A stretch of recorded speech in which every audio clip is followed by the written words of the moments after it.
ओम नमः शिवाय। आपका मेरी चैनल में स्वागत है। आज के इस वीडियो में जानेंगे कि प्रदोष कब है, इसकी तिथि एवं शुभ मुहूर्त क्या है, इसकी पूजन विधि क्या है, प्रदोष व्रत कम से कम कितना करना चाहिए, प्रदोष व्रत में क्या खाना चाहिए क्या नहीं खाना चाहिए एवं इसका क्या महत्व है, आइए जानें। प्राचीन यानी सनातन धर्म में तेरस या प्रदोष व्रत का बहुत ज़्यादा महत्व है, क्योंकि मात्र एक व्रत करने से, सच्ची श्रद्धा भक्ति से करने से बाबा भोलेनाथ का आशीर्वाद प्राप्त करने का एक सबसे सरल मार्ग है।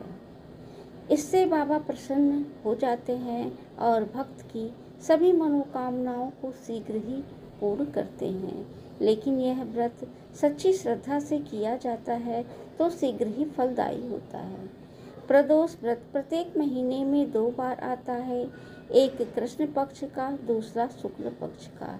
यह व्रत दोनों पक्षों के त्रयोदशी के दिन मनाया जाता है। प्रदोष व्रत अगर सोमवार के दिन आता है तो उसे सोम प्रदोष कहा जाता है, मंगलवार के दिन आता है तो उसे भौम प्रदोष कहा जाता है, बुधवार के दिन बुध प्रदोष कहते हैं, बृहस्पतिवार के दिन तो उसे गुरु प्रदोष कहा जाता है, शुक्रवार के दिन उसे शुक्र प्रदोष कहते हैं और शनिवार के दिन उसे शनि प्रदोष कहते हैं।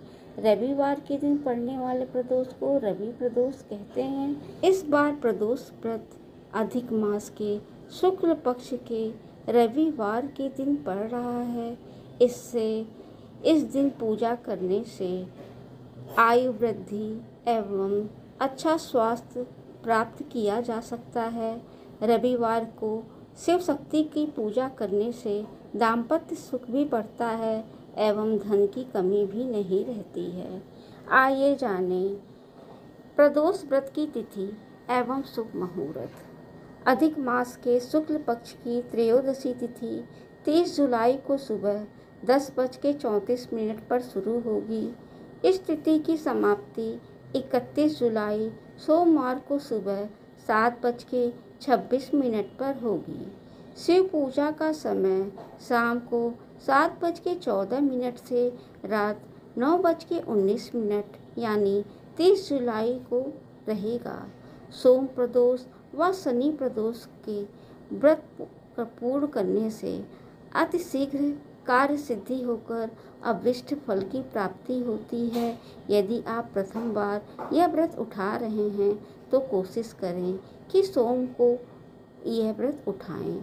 यह बहुत ही ज़्यादा शीघ्र ही कार्य सिद्धि वाला व्रत माना गया है और इस व्रत को कम से कम 11 प्रदोष रखें या 1 साल तक इसको निरंतर करें।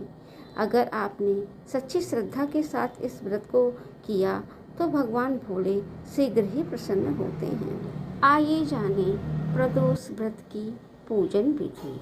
प्रदोष के दिन व्रती को सुबह ब्रह्म मुहूर्त में उठकर स्नान आदि से निवृत्त होने के बाद स्वच्छ वस्त्र धारण करें। यदि पुरुष हैं तो सफ़ेद वस्त्र धारण करें, यदि महिला हैं तो पीला वस्त्र धारण करके इस पूजन को शुरुआत करें।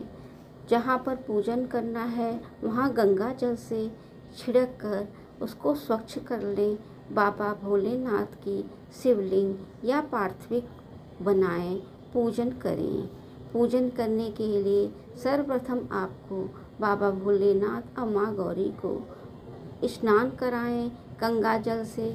उसके बाद पंचामृत से स्नान कराएं, उन्हें पुष्प चढ़ाएं, बेलपत्र चढ़ाएं, धतूरा का फूल चढ़ाएं, फल चढ़ाएं एवं धतूरे का फल चढ़ाएं, सफ़ेद पुष्प चढ़ाएं, माँ को लाल फूल अर्पित करें एवं सिंदूर एवं बाबा भोलेनाथ को चंदन लगाएं, घी का दीपक दिखाएं, अक्षत चढ़ाएं एवं कहानी कहें और कहानी कहने के बाद आरती करें। संभव हो तो सफ़ेद मिष्ठान चढ़ाएं। इस तरह से सुबह पूजा करने के बाद इसी तरह शाम को आपको प्रदोष काल में ये पूजा जरूर करें। पूजा के समय सच्चे मन सच्ची हृदय से इस व्रत को करने के बाद भगवान से जो भी त्रुटियां हों उसकी क्षमा मांगें एवं बाबा भोलेनाथ से अपनी त्रुटियों के लिए व्रत में किए गए त्रुटि यानी पूजा में जो भी त्रुटि हुई हो उसका क्षमा मांगे और अपनी मनोकामनाओं को उनके सामने रखें। आइए जानें इस व्रत को किस प्रकार से करना चाहिए, यानी इस व्रत में क्या खाना चाहिए। अगर आपके अंदर सामर्थ्य है तो सुबह निराजल होकर शाम को प्रदोष काल में पूजन करने के बाद आप फलाहार ग्रहण कर सकते हैं, लेकिन इसमें चावल यानी तिन्नी का चावल या सावे का चावल नहीं खाना चाहिए, नमक का सेवन नहीं करना चाहिए एवं किसी के प्रति ईर्ष्या द्वेष की भावना नहीं लानी चाहिए। मन ही मन बाबा भोलेनाथ माँ पार्वती का स्मरण करना चाहिए। आइए जानें इस व्रत का क्या महत्व है। प्रदोष काल यानी तेरस व्रत रखने से बाबा शीघ्र ही प्रसन्न होते हैं, मनुष्य की सभी मनोवांछित फलों की प्राप्ति कराते हैं, यानी जिसे पुत्र सुख नहीं यानी संतान सुख नहीं है उसको संतान देते हैं, दाम्पत्य जीवन में मधुरता लाते हैं एवं लक्ष्मी की कमी है तो उसको भी भंडार से भर देते हैं। यदि आपको मेरी वीडियो अच्छी लगती है तो उसको लाइक करें, शेयर करें, सब्सक्राइब करें और बेल बटन दबाना ना